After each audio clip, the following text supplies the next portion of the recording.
And now I would request Mr. Harbans Singh Samyal to please come in and comment on what Colonel Lalhotra is saying, and followed by comments from Mr. K.B. Jandyal, please, sir, because you all are having in-depth knowledge about the history as well as the local conditions, because Colonel Lalhotra has given us not a different viewpoint altogether. So let us try and talk about it or rather debate about this. Mr. Samyal, sir. Thank you very much, Brigadier Dhiman. And good evening to everyone. Good evening, sir. I'll first begin with what Mr. Jagmohan Sharma said. I don't think he had the time to say all that he wanted to say, but the basic structure which he built was that Jammu has been discriminated right from the beginning. What we fail to remember is that Jammu is the province which is the mother of the state of Jammu and Kashmir. The state of Jammu and Kashmir was created by Jammu. Jammu existed even before it became a Jammu and Kashmir state. So I would like to link that with the topic today, that is the statehood for Jammu. I was just looking at the population figures of some of the states, smaller states of the country. The biggest, smallest state is population-wise, perhaps Himachal Pradesh. It has about 1+ crore population. Jammu, I believe, it has 45 or 50 lakhs, 75 lakhs, sorry. And if you look at the northern states, Arunachal Pradesh, Mizoram, Meghalaya, Manipur, and Nagaland, Sikkim, Tripura, all of them are smaller states, much smaller than Jammu.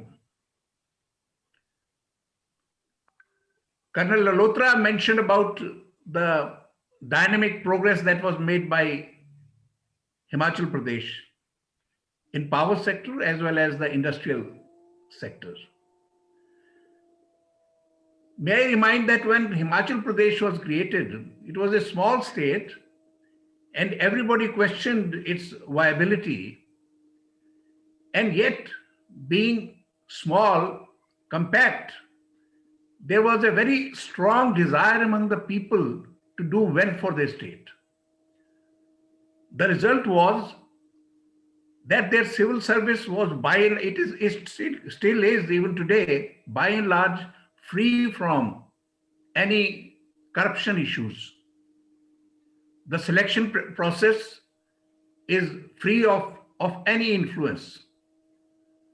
And they get good officers from wherever the country can provide them.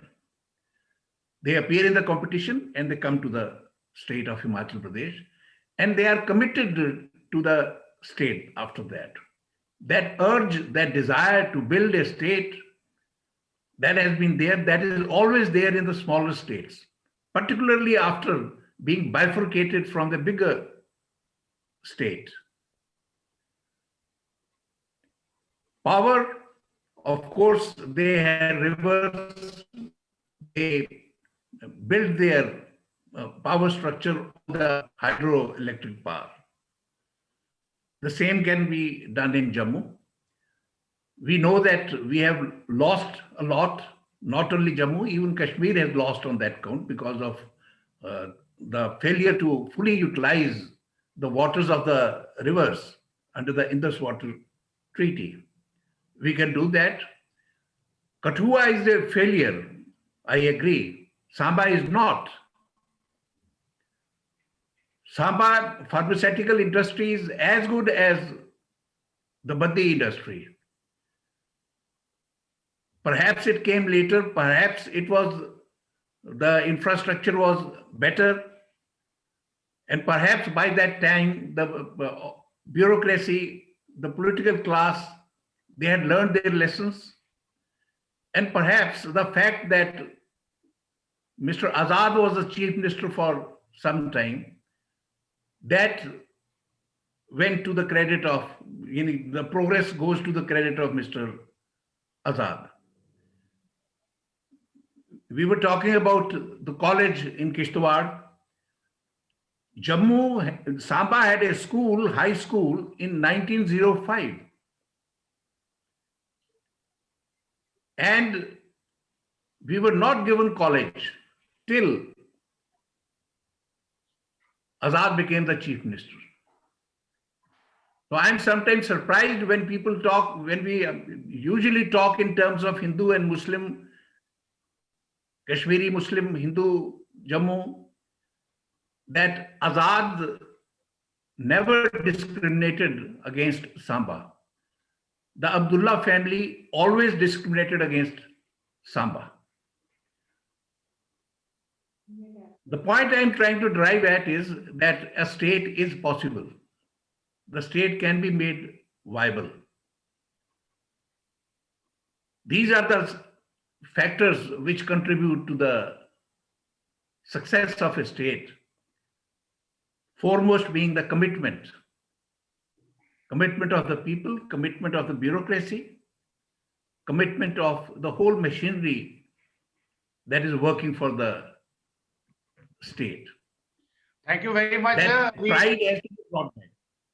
Sir, thank Yes, you very please. much. We enlightened by your views. Please like and subscribe.